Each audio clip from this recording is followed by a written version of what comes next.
Алло, Денис? Слухай, я сьогодні на роботу не прийду. Мені якось впадло, нема настрою працювати. Угу.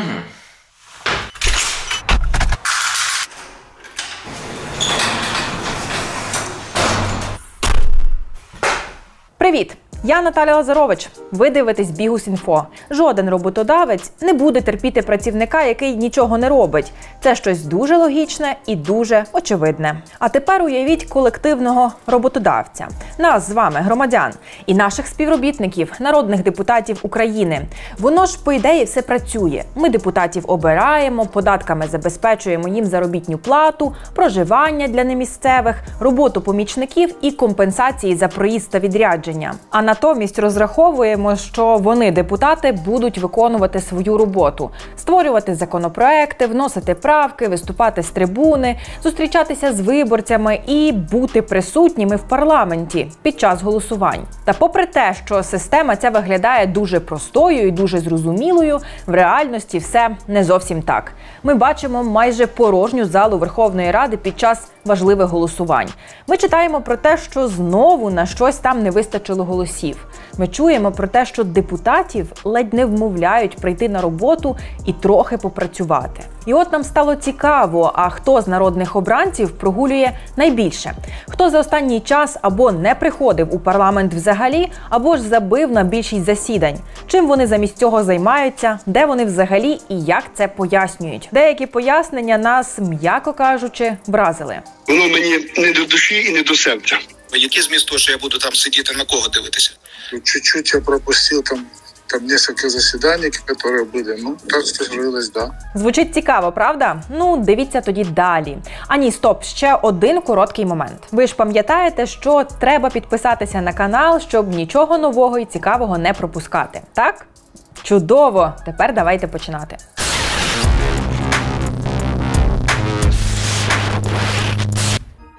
Для початку уточню.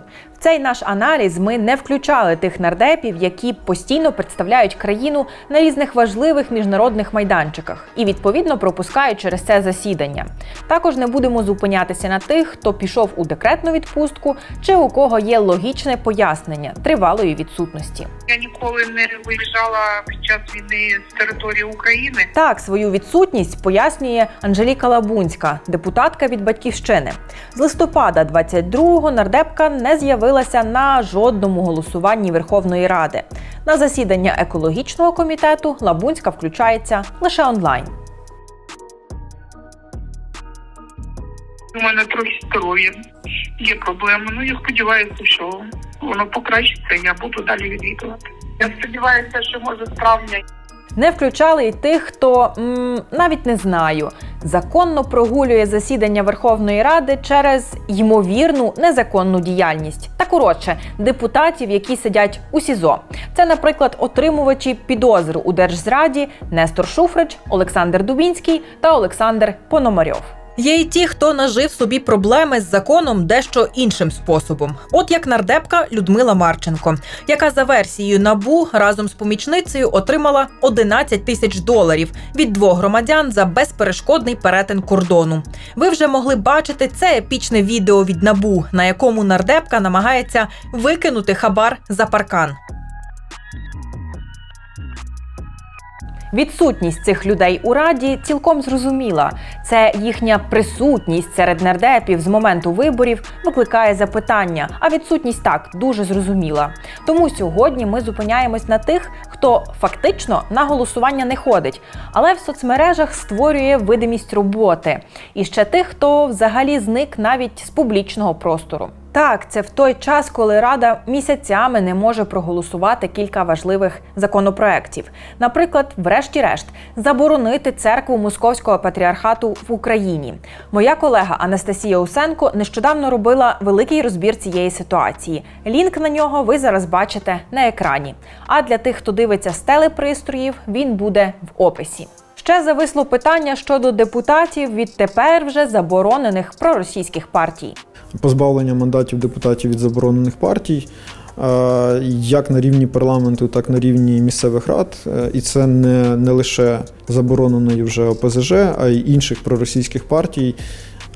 і опозиційного блоку, і партії Шарія. Виглядає трохи абсурдно, коли суд забороняє низку політичних партій за антидержавну політику, але їхні представники досі обрані і досі з мандатами працюють на місцевому рівні або в парламенті. Ніяк не ухвалять і законопроект про позбавлення державних нагород проросійських персонажів. І такий же щодо народних артистів України, бо цей статус, наприклад, досі є в співачки-колаборантки Таїсії Повалій. На третьому році повномасштабної війни все-таки Верховна Рада могла б навіть з точки зору питання національної безпеки і оборони розглянути законопроекти, які цієї теми стосуються. Звісно, тут питання не тільки в прогульниках. Пояснень, чому такі важливі законопроекти місяцями не виносять на голосування, може бути кілька. Але, як на мене, розуміння, що в залі банально забракне кворуму, не останнє з них. Це була одна реальність, наша з вами. Зараз покажу іншу, паралельну.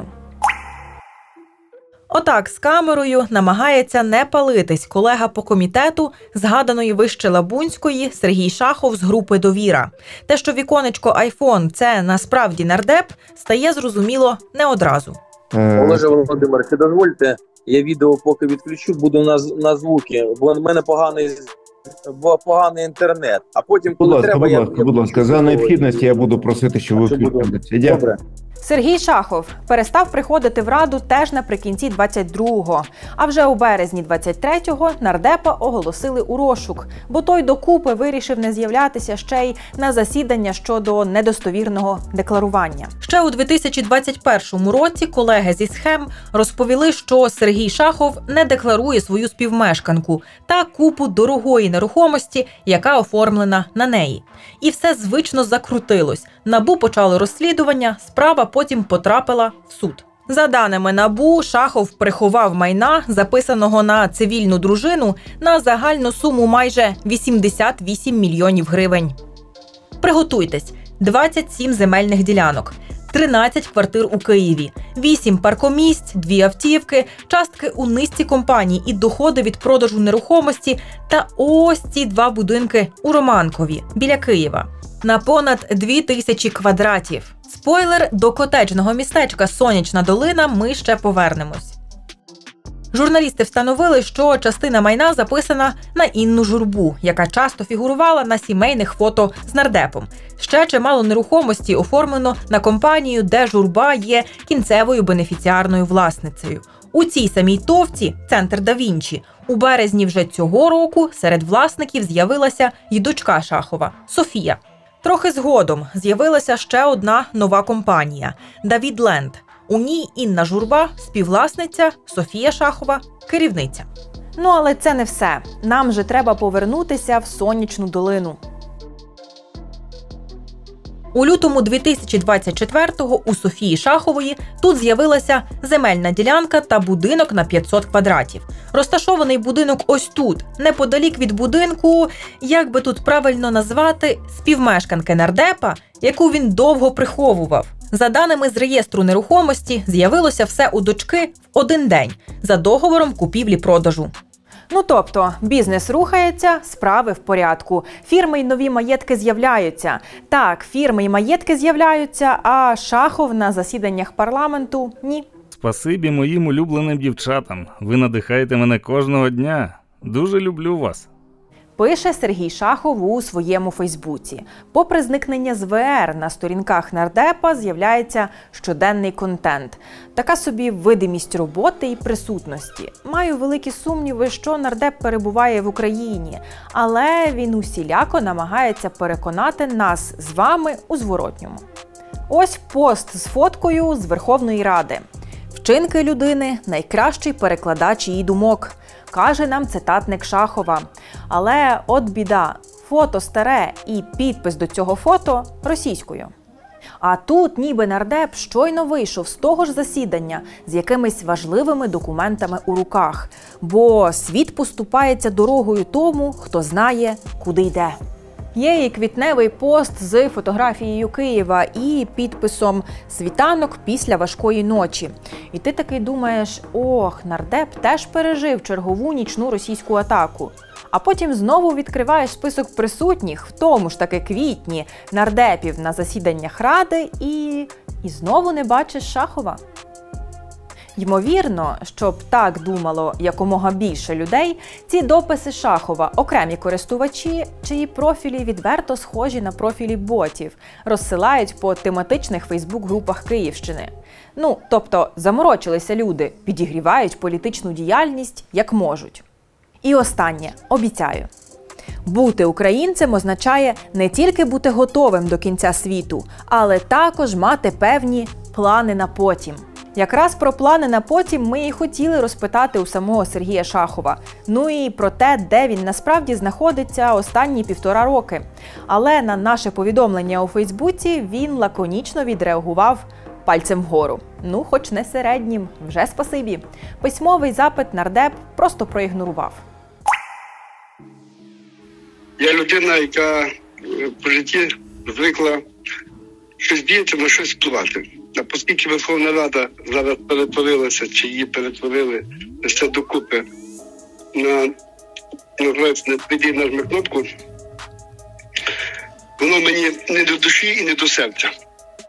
Не до душі і не до серця. Просто ходити на засідання в Раду Степану Івахіву з депутатської групи «За майбутнє». Ця політсила не перший рік лідирує за кількістю нардепів-прогульників.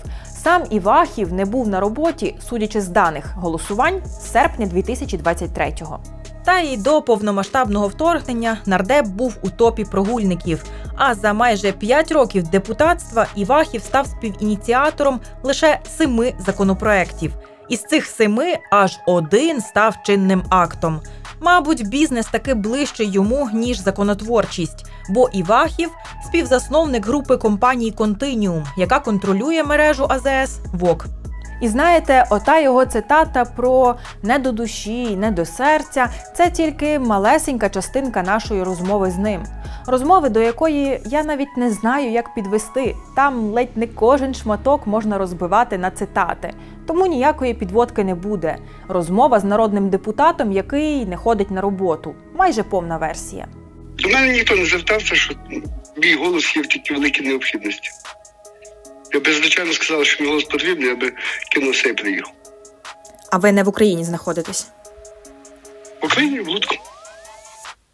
Ага, тобто це ваша принципова позиція не приїжджати на засідання Верховної Ради? Ні, не принципово. Це моя політична відповідальність, але я з нею буду жити, мучитись і з нею помру. Є поняття відповідати за закон, за порушення закону, а політично відповідати, коли люди кажуть, що ти безвідповідальний депутат. Зараз саме головне питання – війна, перемога. А яким чином ви зараз залучені до того, щоб наближати нашу перемогу? Як всі. Звертається до мене багато різних військових організацій по допомогу ту чи іншу. Десь в мене за спиною є бізнес, де звертаються до керівників бізнесу. Вони допомагають. І продовжуєте займатися власним бізнесом зараз чи ні? Я як депутат не можу займатися власним бізнесом. Сиджу дитиною свою, вихованням дитини займаюся і допомагаю армії, як і всім. Я дорослий хлопець, до віка включати не хочу. Які так є. Щось мені здається, що вам є що сказати про цю нашу розмову. Не стримуйте себе. Під випуском є місце для всіх ваших думок та емоцій від цього пояснення. Пишіть у коментарях. А коментарі – це добре. Коментарі допомагають цьому відео з просуванням. Не менш відвертим виявився і колега Івахіва по депутатській групі Ігор Палиця. Дуже великий бізнесмен. Бо Палиця – це ж легендарний Буковель. І не тільки він. Не ходить в Раду, бо туди ходить екс-ОПЗЖ. Причина свідома. На початку 22-го року, після початку війни, мною в тому числі, як автором і нашої групи «За майбутнє», був внесений законопроект про заборону членам ОПЗЖ ходити на засідання Верховної Ради. Я сказав, що поки цей закон не буде хоча б пройдений в регламентний комітет і винесений на голосування в зал, я не буду знаходитися під одною стелею з бувшими членами ОПЗЖ. Що ж там за законопроект, яким Палиця пояснює свою відсутність? Ініціатива зводилась до того, аби застосувати механізм обмеження цих депутатів шляхом, наприклад, Гео Лероса, якого відсторонили від засідань на певну кількість часу. Ця ініціатива пропонувала аналогічний підхід, тобто якщо ми, аргументувала вона це тим, що якщо ці народні депутати від політичної партії, яка визнана судом забороненою, проросійською, то чому ми не можемо відносно них застосувати ті ж норми, що вони порушують законодавство, і обмежити їх від участі в засіданнях? Узагальнено. Якщо я правильно зрозуміла логіку, то Палиця не ходить в Раду і не голосує, бо там досі є члени забороненої ОПЗЖ, які ходять і голосують. Вони не підтримують або не голосують майже завжди, коли є хоч якийсь інтерес країни-агресора. І, наприклад, з останнього це, звичайно, законопроект про УПЦ МП. Вони тоді голосували проти, так, і публічну кампанію вели. Вони не голосували за продовження місії, яка розслідує збиття Боїнга. Вони зараз намагаються помінятися місцями або хоча б вийти на рівень з групами «За майбутнє» і «Довірою». Тобто, хай важливі рішення ухвалюються ними, то, може б, вартувало навпаки приходити в Раду і голосувати за необхідні закони, якщо, на його думку, там все ще є проросійські нардепи, відповідає Ігор Палиця. Який зміст того, що я буду там сидіти, на кого дивитися? На Качина чи ще на кого? На яких представників я буду дивитися? Тому в мене принципова позиція. Я займаюся тим, що спілкуюся з виборцями. Мій фонд дуже багато допомагає. Я не хочу бути публічним. Тим більше я для себе прийняв рішення закінчити з публічною політикою.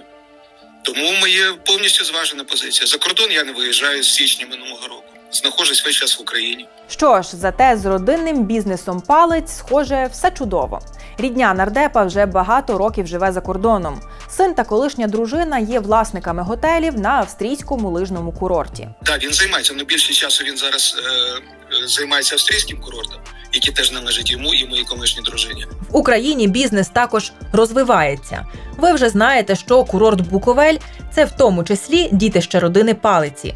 Є в системі скупи компаній, що належать родині, і одноіменна фірма «Буковель» – ТОВ «Буковель». І ось це ТОВ «Буковель», що належить Захарові та Оксані Палиці, нині будує аквапарк прямо біля гірськолижних трас. Кожна копійка сьогодні, яка вкладається, інвестується в Україну і створює додаткове ВВП і додаткові робочі місця, треба цим людям дякувати, тому що вони вірять в цю країну і допомагають цій країні. І ще якщо платять податки, це взагалі треба аплодувати, а не використовують якісь схеми. Будівництво йде повним ходом. Майбутній комплекс зараз виглядає якось так. Відкрити локацію планують вже цього літа. А чим він відрізняється від супермаркета, від заводу, від фабрики, якщо він платить податки, надає робочі місця? Чому це розважальний комплекс, це якось звучить так неприємно? І ще один проект, дуже амбітний, зважаючи на все, що відбувається. Родина Палиці планує зведення нового курорту в селі Бистриця, що недалеко від Буковельної Поляниці. Варто зазначити, що планувався він давно. ТОВ «Буковель» зверталося у сільську раду ще у 2021 році. Але розробляти проект рекреаційного комплексу в цій гірській місцевості дозволили наприкінці 22-го. Колеги з НГЛ вже писали, що нову дорогу, яка з'єднає Буковель з Бистрицею, збудують за державний кошт. Щоправда, в державному підприємстві «Ліси України», яке й замовило цей проект, пояснили, що нове покриття їм потрібне для перевезення деревини. Ну так. Якщо буде курорт в Бистриці, буде це чи Буковель, чи буде це якась інша компанія, чи іноземні інвестора. Тільки за, тому що сьогодні потрібні робочі місця, потрібні податки. А ще потрібні правильні законопроекти, швидкі парламентські рішення, адекватні правки і відповідальні нардепи, які бодай приходять на роботу. Але про що це я? Я що, по-кіпіровськи щось знаю? Був зі мною представник, казав мені підписувати, а дядь мені казав, що я то, що він каже, щоб я робив, я так зробив. Так, навесні 21-го тесть народного депутата Ярослава Дубневича розповідав нам, як його звозили на Кіпр, щоб в якості підставної особи підписувати документи. На цій фірмі було 200 кілограмів золота. Так, 200 кілограмів золота, яке хутко зникло, коли в самого Дубневича в Україні почалися проблеми із законом. Нардепа наздоганяло Національне антикорбюро через підозри в мутках з грошима Укрзалізниці. З Дубневича колеги зняли депутатську недоторканність. Він навіть трішки побув за ґратами, але вийшов і вже скоро приїхав в парламент на новенькому «Мерседесі». Так, ніби відповідаючи на питання, куди поділися гроші з продажу того самого золота. Ні, то мене друг підвозив. Що там. Мандат Дубневич не втратив. Справа та чомусь заглохла. Але після початку повномасштабного вторгнення почалася інша. У 2023-му НАБУ і САП повідомили народному депутату про, цитую, підозру в організації заволодіння майном держави – природним газом на суму понад 2,1 мільярд гривень та легалізації незаконно отриманого прибутку. І цього разу Дубневич зник фізично. Прокурори вважають, що в жовтні він перетнув кордон Румунії з Угорщиною. Тому його оголосили в міжнародний розшук. Але сам Дубневич переконував, що він в Україні, в лікарні. Щоправда, казав він про це по відеозв'язку і відмовився називати точну локацію. Зараз Дубневич не з'являється в парламенті, але продовжує бути народним депутатом України. Хоча з Україною, схоже, ні він, ні його родина вже себе не асоціюють.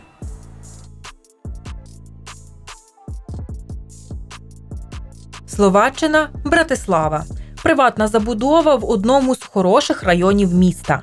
Саме цей будинок у 2023-му придбало подружжя Роксолани та Михайла Придко. Журналісти NGL раніше розповідали, що обійшовся він у 600 тисяч євро. Роксолана – це донька Ярослава Дубневича. Якщо хто не знає, то це на її честь названий торговий центр Дубневичів у центрі Львова. Михайло, відповідно, зять нардепа. Першу компанію тут, у Словаччині, родина Дубневича створила ще в 2020-му. Якраз після того, як в нардепа почалися оті перші проблеми з НАБУ. В 2023-му подружжя Придко з'явилося в ще одній словацькій фірмі. Обидві пов'язані з нерухомістю. Трохи згодом в реєстраційних документах компаній Роксолана і Михайло змінили свою адресу. Тепер подружжя вказує Об'єднані Арабські Емірати. Дуже дорогий житловий комплекс у Дубаї. Можна припустити, що ці апартаменти вони придбали і перебралися туди. У Словаччині живе й родина сина Ярослава Дубневича Юрія. Про це свідчать численні світлини його дружини Тетяни в інстаграмі. Зокрема, ось ці з милими альпаками. Ці альпаки мешкають у відпочинковому комплексі поблизу Братислави. Логічно припустити, що Юрій Дубневич мешкає десь неподалік. Так, фіналізуючи. Рідня зниклого нардепа світиться за кордоном. Сам нардеп, ймовірно, теж знаходиться не в Україні. На роботу він не ходить, на суди особисто не з'являється, але продовжує бути народним депутатом, представляти інтереси виборців. Закінчити хочеться чимось теплим і сонячним. Думаю, іспанська Марбелья для цього дуже підходить. Ось Land Cruiser 200 на українських номерах. Це фото зробили на дорозі, яка простягається вздовж набережної курортного іспанського міста. Належить автівка народному депутату з групи «Відновлення України» Олександру Ковальову. Зробили фото не так давно, у грудні 2023-го. І так, сам нардеп, який на той момент вже не з'являвся в Раді, також перебував в Іспанії. Перед тим, як ми перейдемо до його пояснень, кілька слів про самого нардепа.